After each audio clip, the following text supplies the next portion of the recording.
On va retrouver Richard Emmanuel avec Gabriel Palares, donc qui est chercheur en didactique des sciences et vulgarisateur sur son compte Twitter Docteur Baratin. Et donc ils vont évoquer la place des sciences humaines et sociales et notamment la question de l'éducation à l'esprit critique. Voilà, donc Gabriel, Richard Emmanuel, la parole est à vous. Merci beaucoup, merci à tous et toutes. J'ai trouvé ces échanges particulièrement inspirants. Avant peut-être juste d'interroger Gabriel, j'aimerais juste dire ce que ça m'évoque.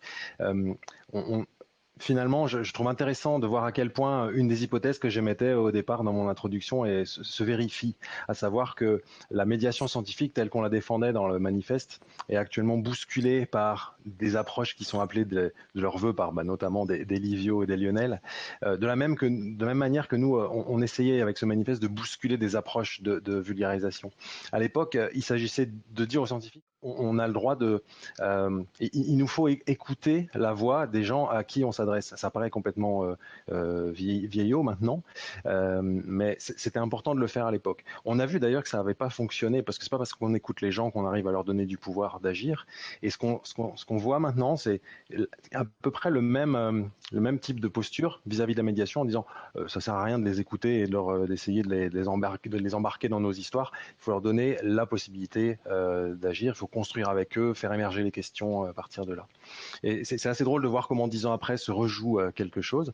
La question que je me pose, moi, et c'est ça que je voulais amener, c'est est-ce que finalement, avec cette approche de la médiation, est-ce qu'on a fait un détour et qu'on a perdu du temps? Est-ce qu'on aurait pu aller directement à la case qu'on appelle de nouveau aujourd'hui? Ou est-ce que c'était un passage obligé? Alors ça, j'ai évidemment pas la réponse.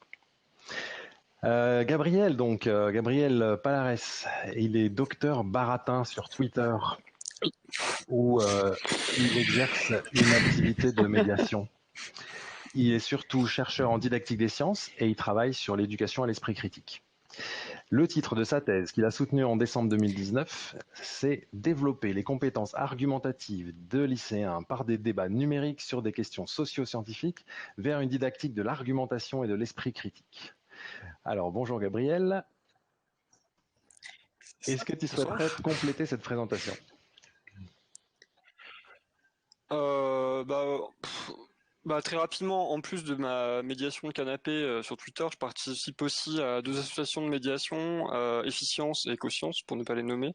Et bon, ça reste de la médiation un peu de canapé, puisque en fait, mon rôle dans ces associations, c'est le plus souvent, c'est au comité scientifique dans les deux associations, donc plutôt de la review de contenu pour voir notamment à la lumière de mes connaissances et de mes compétences en didactique des sciences, de voir en quelle mesure est-ce que il y a des possibilités d'amélioration, etc. Donc c'est plus de la review critique. J'ai fait de la médiation dans mon lointain passé de matheux il y a quelques années de ça, mais ça fait longtemps que je n'ai pas fait sur le terrain, quoi, on va dire. Donc j'espère que je vais pas être complètement déconnecté de toutes les problématiques assez concrètes et que j'avais pas forcément vu d'ailleurs qui ont été Oui, évoquées c'était pour jusque-là. ça qu'on voulait un grand nombre d'intervenants, bien sûr. Alors écoute, j'ai 3 questions pour toi en lien avec tes activités de médiation et tes réflexions. Et la première porte plus particulièrement, évidemment, comme pour tous les invités et toutes les invités qu'on a eues ce soir, sur le manifeste Révolutions. Ce qui m'intéresserait, c'est de savoir quelle a été ta réaction lorsque tu l'as découvert et puis ce qui t'a le plus interpellé lors de sa lecture. Ma réaction, alors très honnêtement, ma réaction première, c'était de la surprise, en fait, une surprise très agréable, parce que j'ai été vachement frappé, justement, enfin, de mon point de vue. Bon, j'expliquerai peut-être un peu après pourquoi ça m'a vachement surpris, mais je trouvais ça, enfin, à part les aspects, comme ça a été un peu évoqué, le côté très désincarné, qui du coup m'affecte moins, parce que ma pratique de médiation, elle est justement en fait in fine assez désincarnée. J'ai été vachement surpris et très agréablement surpris par la finesse et la nuance dans le document, avec beaucoup d'aspects qui sont en fait, à mon sens, toujours très actuels quand même, malgré tout, quoi. C'est notamment certains écueils qui sont dénoncés, hein, la verticalité, la condescendance, les visions des sciences, un peu comme sacralisées, l'absence d'une forme de déontologie quant à la responsabilité que donne la posture de médiateur ou de médiatrice. Ça, c'est des trucs que je trouve en fait toujours d'actualité. Pas forcément dans les questions de médiation dans les institutions, mais plus la médiation que moi je vois sur Internet, par exemple. C'est des réflexions qui, à mon sens, doivent continuer à se poser Malgré tout, bon, c'est un contexte assez spécifique de médiation scientifique. Quelque chose qui m'a aussi beaucoup surpris, c'est la présence de littérature en SHS, enfin, sciences humaines et sociales, de sociologie, de philosophie, d'épistémologie des sciences. Ça, c'est quelque chose que j'ai trouvé très très appréciable. Bon, par ma posture évidemment, et et de fait, ouais, il y a dans les enjeux identifiés dans le document, il y a des choses qui me semblent autant il y a des choses qui me semblent effectivement, maintenant que ça a été dit, que j'ai réfléchi, je me dis ouais, effectivement, ça peut-être un peu daté de ce niveau-là. Autant il y a des choses qui me semblent être même, qui me semblent avoir pris de l'importance, plus qu'être encore d'actualité, ça me semble avoir vraiment pris de l'importance. Euh, Typiquement, bon, on a beaucoup parlé là ce soir de démocratie participative, etc. Il y a eu l'autoritarisme vu vrai, qui est une formule que j'aime bien, et ça c'est quelque chose qui, à mon sens, était déjà présent dans le manifeste, à ma lecture en tout cas, de quelque chose que c'est quelque chose, un écueil à éviter, quoi, et que c'est quelque chose que je retrouve encore aujourd'hui, par exemple. Ensuite, pour ce qui pourrait être développé, il y a pas mal de choses qui ont été dites. Moi, à mon angle un peu spécifique là-dessus, c'est sur la notion de valeur, parce que c'est quelque chose qui revient beaucoup, et ça a été un petit peu évoqué dans le manifeste. En fait, c'est quelque chose qui revient beaucoup en toile de fond, la discussion qu'on a depuis le début de la soirée. C'est les valeurs qu'il y a dans la médiation. C'est quelque chose, en fait, les valeurs, elles sont, dans le manifeste, si je ne me trompe pas, elles sont explicitées que du côté du public, mais elles ne le sont pas forcément du côté des médiateurs et des médiatrices. Et donc ça renvoie un petit peu à ce que disait Lionel sur le fait de dire les fake news, on les voit sur qu'on parle de celles d'en bas, alors qu'en fait on sait très bien qu'il y en a plein en haut, etc. quoi. Et ben il y a un peu ce côté-là de en fait il y a les valeurs, il y en a partout. Et quelque chose qui pourrait être je pense prolongé dans le manifeste comme je le vois à l'heure actuelle, c'est cette notion de valeur et quelles sont les valeurs de la médiation scientifique, quelles sont les valeurs des médiateurs, des médiatrices, les valeurs des institutions, ce pourquoi on c'est pourquoi on se bat et c'est pourquoi on travaille en fait quoi, ce genre de choses quoi. Et je trouve ça vraiment à mon sens ce serait quelque chose de peut-être d'intéressant à creuser. Un autre truc qui m'a frappé aussi, c'est alors c'est à la fois un point positif et un point négatif, c'est l'interconnexion entre les différentes parties en fait. Parce que il y a par exemple la partie, je crois que c'est la partie 3 qui renvoie à des parties, enfin il y a des choses qui on a un peu du mal à distinguer en fait. Vous avez essayé de faire des grands thèmes un peu plus ou moins autosuffisants, mais en fait on sent vraiment à la lecture du manifeste la complexité du travail de médiateur, de médiatrice. C'est quelque chose qui a été un peu évoqué, le côté de la posture du médiateur, c'est quoi être médiateur, etc. Qu'est-ce que le côté de l'incarnation. Et c'est quelque chose en fait que je trouve en toile de fond, on le lit en fait assez bien, cette complexité, ça renvoie à plein de choses différentes, à la fois justement au contenu scientifique, et puis à une démarche, et puis aux objectifs, etc. Le fait que ce soit tout interconnecté comme ça, je trouve ça vraiment, vraiment très Très intéressant bien. comme document, Puisque quoi. tu parlais des valeurs et puis tu rappelais ce que Lionel disait tout à l'heure, avant de passer à ma question suivante, est-ce que tu n'as pas l'impression que finalement ce qu'on appelle complotisme et puis développement de l'esprit critique, on aura l'occasion d'y revenir tout à l'heure, sur les fake news qui viennent d'en bas, ça n'a pas quand même malgré tout un pendant qu'on n'appelle pas comme ça, mais qui est l'agnotologie en fait, qui est l'étude des mécanismes de production de l'ignorance qui viennent en général d'en haut. Et est-ce que ça, c'est pas des choses qui ont aussi, grâce au SHS, des gens comme Proctor, Naomi Oreskes, pu pénétrer dans la médiation, ou est-ce qu'ils n'ont pas encore pénétré assez? Je sais pas. Ensuite, moi, j'ai un peu un biais, entre guillemets, un biais d'expertise de ça. C'est que j'ai toujours tendance à dire, mais il faudrait qu'il y ait plus de SHS, etc. Donc, plus de didactique. Donc, je pourrais dire que ça, à mon sens, ça a peut-être pas assez pénétré. Peut-être que ça a un peu pénétré. Je saurais pas forcément trop. Je pense pas avoir une vision suffisamment globale sur cette question en fait. Moi, c'est de ma pratique personnelle, je vois pas forcément énormément d'appui explicite sur les SHS. C'est notamment ça qui m'a frappé dans le document, c'est l'appui explicite avec une bibliographie à la fin et tout. Mais ensuite, c'est sûr que c'est quelque chose qui diffuse dans le débat public. Typiquement, dans toutes les discussions là qu'il y a eu sur la démocratie participative, le côté assez proche et tout, c'est des choses qui dans la littérature se retrouvent aujourd'hui. La question des connaissances vernaculaires, par exemple, le terme consacré dans la littérature, ça, là, par rapport à la question, le truc des vagues, là, dont on a fait un projet de recherche action participative et qui nous a permis d'aider. Ça, c'est vraiment quelque chose qui est de plus en plus traité dans la littérature, les connaissances vernaculaires, donc les connaissances des acteurs de terrain, quoi, et en quelle mesure ça peut irriguer les connaissances académiques. Dans la littérature en éducation, en didactique des sciences, il y a aussi pas mal de réflexions sur ce qui est recherche-action participative, etc. Donc c'est des choses qu'on retrouve en fait. C'est des dynamiques qui sont conjointes, enfin comme pour beaucoup de choses. De toute façon, c'est des dynamiques de recherche, elles se nourrissent des dynamiques de société et inversement par infusion du débat public avec potentiellement une proximité peut-être un peu plus importante dans les milieux de la médiation et de la recherche, il y a peut-être un peu plus de liens qui se font Donc c'est peut-être pour ça que c'est peut-être d'autant plus implicite. C'est à force de discussion et de, de rencontres informelles un peu qu'on se nourrit des réflexions. Donc on va pas forcément citer l'auteur machin, mais c'est quelque chose qu'on peut retrouver. Ouais. Oui, mais alors, je vais quand même venir à ma deuxième question, et tant pis si tu as un biais, parce que c'est aussi pour ça qu'on t'a invité, hein, on a tous des biais. Tu disais que le manifeste Révolution, c'était très inspiré par une littérature issue des SHS, plus particulièrement des STS. Et j'aimerais quand même avoir ton avis sur ce que devrait être leur rôle et leur place dans les activités, la réflexion sur la médiation scientifique, et surtout à la lumière de ton expérience personnelle. Et je voudrais quand même te lancer sur un sujet un petit peu sensible.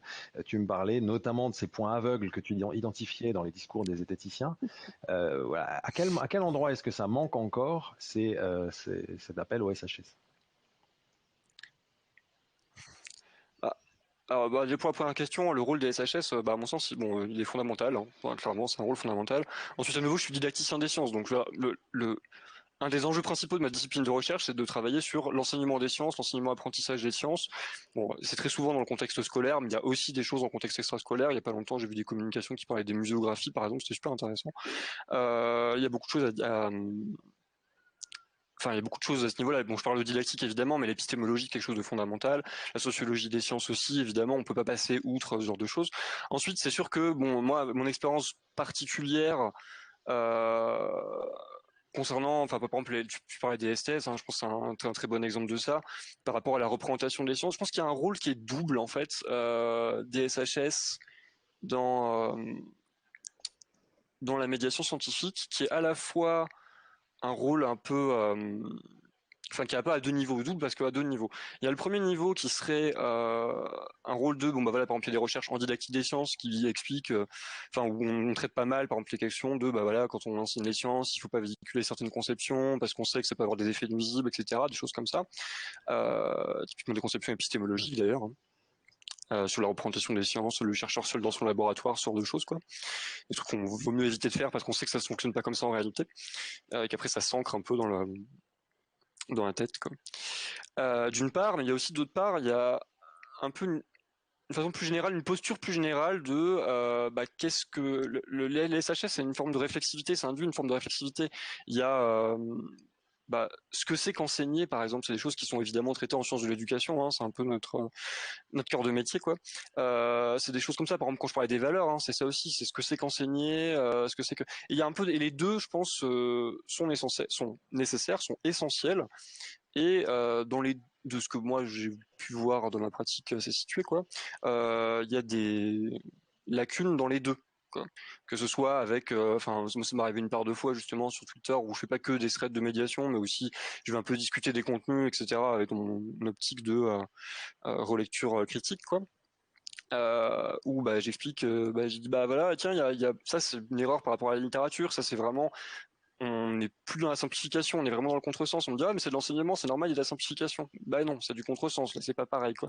Ce genre de choses. Donc là il y a déjà un recul à avoir par rapport à ça. Euh, et un autre recul c'est aussi ouais, au niveau des contenus. Hein, le côté de bah, typiquement si on se dit qu'on veut présenter la science telle qu'elle se fait, on peut pas s'arrêter à Popper comme s'il y avait rien eu depuis les années 20 et je suis un petit peu décousu, je pense. Je sais pas si je Ouais, suis c'est pas particulièrement grave, compréhensible, je il suis est désolé. tard, mais alors sur la zone aveugle des Euh, zététiciens, puisque c'est quelque chose dont on avait parlé en amont. Bah, ouais, bah, par exemple, voilà, mon exemple de Popper, c'était ça. C'était mon exemple de Popper enfin, c'est un truc qui est hyper courant, notamment chez les sceptiques. Ensuite, c'est vrai que les SHS en règle générale, typiquement, enfin, c'est quelque chose que je trouve assez frappant, en fait. Même ça, c'est un autre truc dans les SHS comme, c'est un truc qui sort bien dans le manifeste. C'est que vous dites, bah voilà, le médiateur scientifique, il doit aussi pouvoir se faire médiateur de l'épistémo, médiateur de la sociologie des sciences, selon ce que ça apporte, quoi. Mais quelque chose que je trouve hyper intéressant, c'est que jamais on parlera de médiation des SHS. En fait, alors pourtant ça fait partie des sciences, hein, a priori, quoi. Et, et c'est quelque chose de, bah, si on se dit, bah, typiquement, enfin, bon, les sceptiques, c'est une possibilité, hein, mais si on cherche quelque chose, justement, qui soit, par rapport aux discussions qu'on a eues, hein, de quelque chose qui fasse un peu d'empowerment, qui réponde aux attentes de la société, etc., quoi, est-ce que médier que des contenus de biologie, c'est ça l'objectif? Ou est-ce qu'on peut pas médier des contenus divers, multidisciplinaires, ou en fait même transdisciplinaires? Enfin, moi, comme tu as dit, ma thèse, elle portait sur les questions socio-scientifiques. Donc justement, tout ce qui mêle sciences et société, le nucléaire, la bioéthique, le développement durable, tous ces trucs-là. On peut pas traiter ça qu'avec une seule paire de lunettes disciplinaires. On est obligé de, et ça, je pense, c'est quelque chose aussi, c'est un enjeu peut-être de la médiation scientifique, un peu à dans plein de contextes, notamment pour cette question avec cette préoccupation de, bah voilà, il faut être proche des préoccupations et tout, c'est la transdisciplinarité. Si on veut être plus proche de la vie des gens, elle suit pas un découpage disciplinaire. Et ça, c'est quelque chose qui est traité dans les sciences humaines et sociales, notamment en didactique des sciences, en STS et tout, le côté de l'interdisciplinarité, le fait qu'on puisse pas complètement séparer d'une question. Euh, typiquement, rien que ce soir, en fait. Ce soir, on parle de médiation scientifique. On pourrait dire, tiens, ça parle de. On pourrait dire, bah tiens, c'est relativement restreint à de l'enseignement, de la didactique des sciences, etc. En fait, non, on se retrouve aussi à parler de considérations un peu sociologiques, politiques. Voilà, on a parlé dans le chat de éventuellement l'échec démocratique, ce genre de choses, quoi. Donc, on peut pas faire. À mon sens, c'est quelque chose qui mérite d'être creusé, ouais. Et Mhm. une ouverture Tu transdisciplinaire. parlais de ta thèse, alors ça m'amène à ma dernière question déjà. L'esprit critique est actuellement une notion centrale dans la médiation. On en entend beaucoup parler. Et comme je l'ai Oui. dit précédemment, c'est aussi une notion centrale de ta thèse. On était aussi d'accord en préparant cet entretien sur le fait qu'on était tous les deux assez critiques sur la notion d'esprit critique et la manière en tout cas dont elle est brandie comme un étendard. Est-ce que c'est une notion qui te semble à toi bien traitée et comment est-ce que ce traitement semble avoir évolué pour toi depuis la publication du manifeste? Bah, alors, ouais, enfin, c'est vrai que la notion d'esprit critique, c'est un peu un gros, un gros serpent de mer. Typiquement, enfin, c'est Vera qui en parlait juste avant, c'est pour cocher les cases maintenant. En médiation, on va dire, allez hop, on va cocher le buzzword d'esprit critique. Effectivement, à l'heure actuelle, enfin, moi, à mon sens, en fait, c'est précisément une des raisons qui m'a conduit à faire un sujet de vulgarisation, médiation sauvage que je fais sur Twitter, à faire des threads comme ça sur un réseau social, quoi. C'était de voir à quel point c'était dévoyé, en fait, dans le discours public. Ouais, je suis arrivé après avoir soutenu ma thèse, je me suis dit bah tiens, on va voir ce qui se fait parce que justement j'ai vu qu'il y avait des choses, alors notamment des milieux sceptiques, mais pas que. J'avais vu passer des bouquins à destination un peu du grand public qui parlaient d'esprit critique justement, des trucs qui étaient catastrophiques par rapport au niveau de la littérature. Et je me suis dit bah c'est quand même étonnant parce que enfin pourquoi la littérature ne dit pas ça quoi. Il y a vraiment le côté très tour cherchant dans la tour d'ivoire. Je me suis un peu enfermé pendant ma thèse pendant 3 ans là, et j'avais redécouvert le monde à la sortie et je me suis dit tiens mince. Et ouais non, le traitement à l'heure actuelle il est vraiment problématique parce qu'en fait effectivement c'est quelque chose qui est employé à toutes les sauces pour défendre n'importe quoi, y compris des trucs très problématique, typiquement l'autoritarisme du vrai, là dont on parle depuis le début.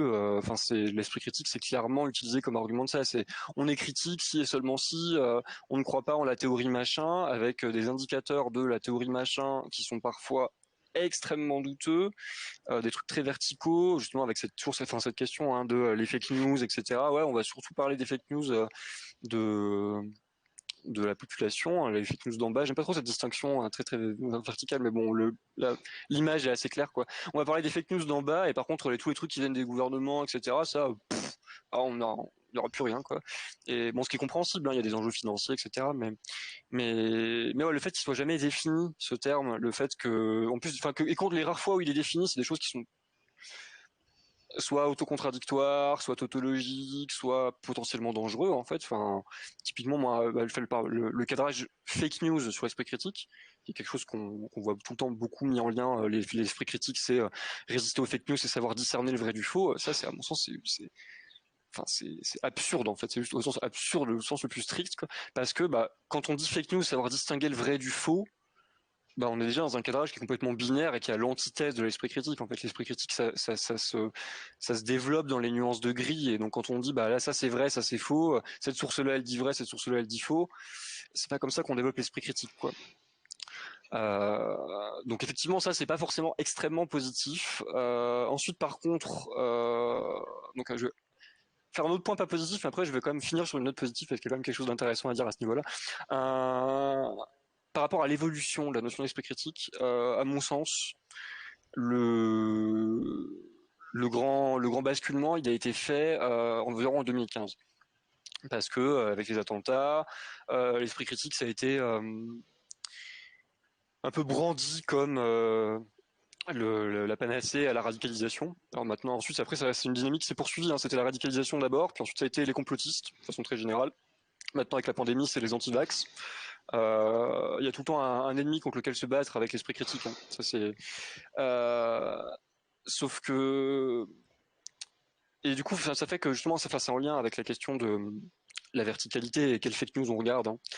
C'est on va regarder enfin, le discours institutionnel, c'est bien, enfin, l'institution s'est beaucoup emparée de cette notion, donc, ce qui donne du coup des grosses contradictions parce qu'on ne peut plus vraiment critiquer l'institution parce que l'institution elle-même s'est emparée de l'esprit critique et de la critique, ce qui pose beaucoup de questions. Donc ça, c'est pas forcément extrêmement positif. Cela dit, quand même, c'est là ma petite note positive, c'est que cette espèce d'engouement qu'il y a eu sur l'esprit critique, bon, qui subit quand même assez lourdement son cadrage, les fake news, le complotisme, machin, les anti-vax, tout ça, quoi. Ça donne aussi lieu à des choses très intéressantes parce que justement, comme ça fait un certain temps maintenant que l'institution elle a envoyé ce genre de discours un peu autocontradictoire, quoi. Hein. On peut être critique, mais seulement si ça va dans mon sens, quoi. L'avantage, c'est que ça a permis de faire émerger un contre-discours. Parce que justement, il y a plein d'acteurs et d'actrices de la médiation qui se rendent compte que ça marche pas, quoi. Que c'est pas en plus c'est pas en parlant, c'est pas en adoptant ce discours-là que de toute façon on va parler aux gens, parce que les gens ils sont pas bêtes, hein, ils vont très bien se rendre compte que il y a des trucs, il y a des failles béantes dans ce genre de discours, quoi. Et du coup, de mon point de vue, on assiste quand même à des dynamiques hyper intéressantes, notamment sur ce travail de réflexion de qu'est-ce que c'est l'esprit critique, comment est-ce qu'on s'empare de ce concept, qu'est-ce que ça peut apporter pour nous, etc. Enfin, à titre d'exemple, moi, sur les deux associations dont je parlais, Efficience et Conscience, avec des collègues au sein d'Efficience, on a contribué à rédiger une synthèse sur la notion d'esprit critique et ses applications dans l'enseignement et comment on peut enseigner l'esprit critique, etc. Suite à une demande d'une structure de médiation, qui est l'école de la médiation. Ça montre qu'il y a quand même une demande d'avoir un peu une base solide, quoi. Ce que je trouve super positif, en fait, parce qu'on pourrait dire, voilà, c'est juste, on s'approprie le discours, un peu le discours dominant, et non, en fait, on va voir un peu plus loin que ça, donc ça, c'est déjà super intéressant. Et l'autre point comme ça, c'est avec Conscience, on bosse sur un projet. Alors, si je ne me trompe pas, c'est financé par la région Occitanie, mais j'en suis plus sûr. Sur un projet qui parle d'éducation à l'esprit critique aussi. Donc avec vraiment de la demande de voilà, nous on participe en tant que il y a tout un groupe de chercheurs et de chercheuses qui bossent notamment en didactique des sciences aussi sur des questions d'esprit critique. Et donc du coup on est un peu là aussi pour ces questions d'expertise, quoi. Et l'intérêt et qu'est-ce qu'on peut apporter. Donc c'est toute cette réflexion là, genre typiquement sur le fait d'incorporer de la recherche avec la médiation, pour avoir une certaine finesse dans les concepts, etc. Ça permet aussi, je pense que l'esprit critique c'est une notion qui est particulièrement propice à ça, justement. Et donc sans forcément vanter toutes les initiatives esprit critique qu'on peut voir partout, parce qu'effectivement il y a beaucoup de choses qui sont assez douteuses et il faut vraiment vraiment trier, quoi. Mais je pense que cette dynamique qu'on voit, qui a des côtés un peu négatifs par moment, il y a aussi des côtés positifs qu'il faut souligner quand même. C'est plus ceux qui me connaissent savent que c'est assez rare que je dise quelque chose de positif, donc il faut l'apprécier. Très bien, oui, on peut en tout cas rappeler que l'esprit critique s'exerce avant tout sur sa propre pensée pour être pertinent. Clairement. Antoine, est-ce qu'il y a quelque chose que tu voudrais Ouais, ajouter? alors il y a sur plusieurs sujets, donc ça réagit dans le chat sur la question des SHS. Alors effectivement, François Dudhomme est d'accord pour dire que les SHS sont un peu les grandes oubliées de la médiation scientifique, même si pour Ludmilla, il y a des exemples, par exemple sur Instagram, apparemment dans la communauté italienne, il y a pas mal de vulgarisation des SHS, voilà, donc il faudrait peut-être aller voir. Et puis après, si on considère que les SHS doivent être aussi une arme ou un outil dans la boîte à outils du médiateur, depuis le début de cette émission, on a un peu développé un portrait robot du médiateur qui a une grosse boîte à outils. Donc à un moment, il peut se poser peut-être aussi la question des compétences du médiateur et où est-ce qu'on met la limite ou comment on va pouvoir le former et l'accompagner, mais sans trop lui demander non plus. Donc ça peut être un point ouvert à discussion. Et puis sur l'autre sujet qui est l'esprit critique, donc les langues du chat explique que dans les textes officiels de l'éducation nationale, aujourd'hui l'esprit critique apparaît presque comme un double en fait de la question de l'esprit républicain, quoi, des valeurs de la République, voilà. Donc c'est quelque chose qui n'était pas forcément connu non plus de tout le monde. Clairement.